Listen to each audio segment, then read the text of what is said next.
वालेकुम, मैं हूं फैसल तारिड़।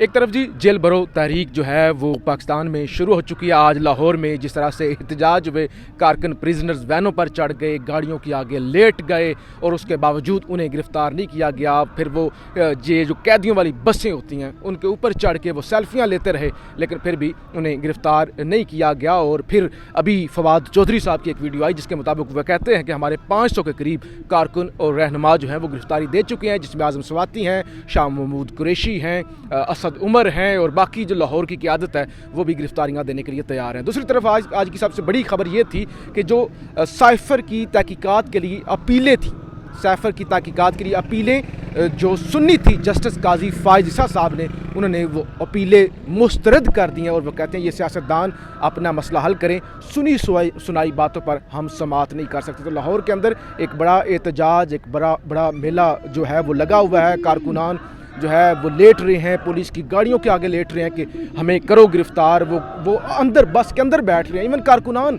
और इवन रहनुमा शाह महमूद कुरैशी, आज़म सवाती, असद उमर, बाकी लोग वो कहते हैं कि हमें करो गिरफ़्तार। गाड़ी के अंदर भी वो बैठे हैं, लेकिन पुलिस ने कह दिया कि हमें क्योंकि क़यादत का हुक्म नहीं है, हमें क्योंकि इंतज़ामिया का हुक्म नहीं है, तो हम आपको गिरफ़्तार नहीं करेंगे। तो ये है लाहौर की सिचुएशन कि लाहौर के अंदर जेल भरो तहरीक और एहतजाज हो रहा है। दूसरी तरफ कल जो अफसोसनाक वाक़या पेश आया था बार खान के अंदर, और एक बलोच खातून को वहाँ के सरदार एक दरिंदे ने जिस तरह से वो कत्ल किया था, शहीद किया था, उसको लेकर इस्लामाबाद के अंदर भी एक बड़ा एहतजाज हो रहा है। बलोचिस्तान के तालिब इल्म बलोच शहरी इस्लामाबाद में निकले हुए हैं, वो एहतजाज कर रहे हैं और हक मांग रहे हैं। इस हवाले से भी आगे चल के हम बात करेंगे। अब से कुछ देर पहले शाह महमूद कुरैशी साहब ने, असद उमर साहब ने, आज़म सवाती साहब ने, उमर चीमा साहब ने, इजाज चौधरी साहब और बहुत सारे और लोग जो हैं उन्होंने खुद को गिरफ्तारियों के लिए पेश किया है।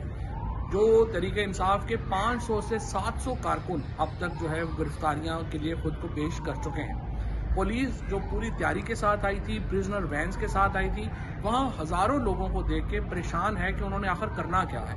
इस वक्त CCPO ऑफिस के सामने, चेयरिंग क्रॉस के सामने तहरीके इंसाफ के बहुत बड़ी तादाद में कारकुनान मौजूद हैं जो गिरफ्तारी के लिए वहाँ पे आए हैं और पुलिस को समझ नहीं आ रही कि उन्होंने क्या करना। मैं पाकिस्तान तहरीके इंसाफ के कायदीन का और कारकुनान का तहरीके इंसाफ की तरफ से शुक्रिया अदा करना चाहता हूँ इस रिस्पॉन्स का। ये तहरीक आगे बढ़ेगी इंशाल्लाह। आज हमारा मरकज़ लाहौर है और शाम तक लाहौर में ये एहतजाज जारी रहेगा। कल ये एहतजाज पेशावर में शिफ्ट हो जाएगा, जहाँ पे फिर बड़ी तादाद में हमारे जो लीडरशिप है और कारकुनान गिरफ्तारियाँ देंगे।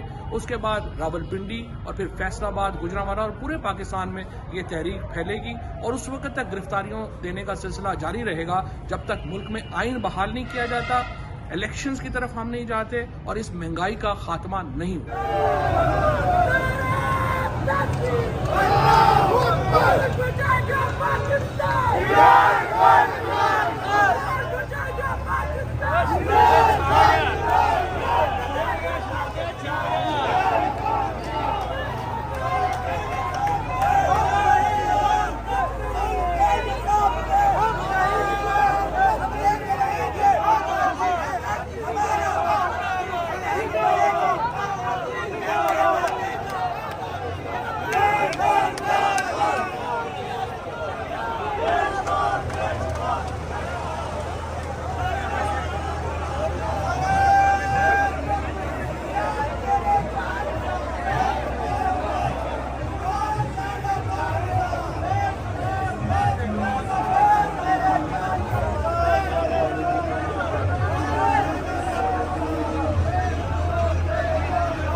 पासदारी के लिए, बुनियादी हकूक़ की पासदारी के लिए और पिसी हुई आवाम की आवाज़ बनने के लिए अपनी वॉलंटरी गिरफ्तारी देने पर आज खुद खुश हूँ, मुतमईन हूँ कि कारकुन नहीं, सबसे पहले पार्टी के वाइस चेयरमैन ने, नायब कप्तान ने अपनी गिरफ्तारी हमारी सिफारिश करें, मैं साथ लेके जाए।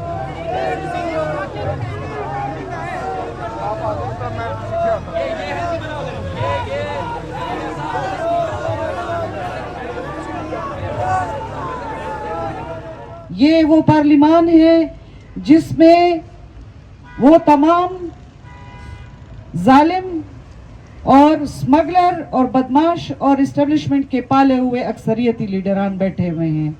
दो चार आवाजें हैं लेकिन उन पे भी अब सवाल उठने शुरू हो गए हैं।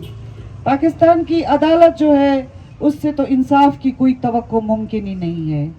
तो हम ये समझते हैं कि ये जो नई वेव आई है, खास तौर पे खवातीन को जबरी तौर पे गुमशुदा करने की और सरदारी निज़ाम को एक रियासती हथियार के तौर पे जिस तरह पाकिस्तान की इस्टेब्लिशमेंट इस्तेमाल कर रही है, और जो ग्रनाज बलोच के ख़ानदान के साथ हुआ और जो महल बलोच के साथ हुआ, हम उस पर शदीद गम और गुस्से का इजहार करते हैं और मजम्मत करते हैं। लेकिन अफसोस ये है कि इस रियासत से क्या मांगे, इस असम्बली से कैसे मांगे। यहाँ एक साथी ने आवाज़ दी, नारा लगाया कि बहरों को सुनाने निकले हैं, अंधों को दिखाने निकले हैं।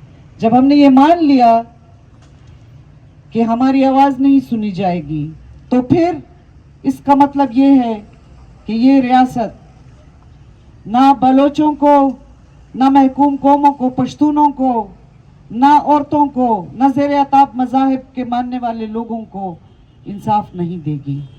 अब वाहिद रास्ता है हमारे पास। मैं सियासी बात रखना चाहती हूँ और मैं थक चुकी हूँ। पिछले 40 साल से मजम्मत, मज़ाहमत, डंडे, जेलें, ये सब आप साथी हम मिल के खाते रहे हैं। लेकिन अब हमें कोई रास्ता ढूंढना होगा, हमें मुश्तरकात की बात करनी होगी। जहां जहां हम इकट्ठे कॉमन पॉइंट्स पर इकट्ठे हो सकते हैं, मुश्तरका जिद्दोजहद की बात करनी होगी। यहाँ एक साथी ने फेमिनिस्ट ग्रुपों पे तनकीद रखी, मैं भी रखना चाहती हूँ एक तनकीद। वो तनकीद ये है कि मैं इससे मुत्तफिक हूँ कि फेमिनिज्म की नजरियाती सरहदात खोल दी जाएं। सिर्फ सिंह की बुनियाद पे जबर नहीं होता, कौम की बुनियाद पे भी औरतों पे जबर होता है, तबके की बुनियाद पे भी होता है। औरत का सवाल कौमी बुनियाद पर और तबकाती बुनियाद पर हद करने की बात की जाए। सिर्फ सिंफी बुनियाद पर सियासत मुकम्मल नहीं है। लेकिन दूसरी तरफ मैं ये भी कहना चाहती हूँ कि कौमी तहरीकों में भी और तबकाती तहरीकों में भी औरत के सवाल को जगह दी जाए, और ऐसा हो रहा है। अब मैंने देखा है कि पश्तून भाई, वालदैन, सियासी कारकुन, मज़ाहमतकार निकल आते हैं औरत के सवाल पर। ये अच्छी डेवलपमेंट है। तो हमें एक तरह से ये नज़रियाती और सियासी अखट बरकरार रखना है। इसी अखट का ही तो इस्टेब्लिशमेंट को मरोड़ है जो पीटीएम के साथ हुआ। हम सब जो यहाँ अक्सर साथी बैठे हैं, चाहे वो तुलबा मार्च हो, चाहे वो औरतों का मार्च हो, चाहे वो बलोचों की प्रोटेस्ट हो, चाहे वो पीटीएम में की एहतजाज हो, हम सब इकट्ठे रहे। हम सब को पिछले 5 साल में शदीद रियासती जबर का सामना करना पड़ा है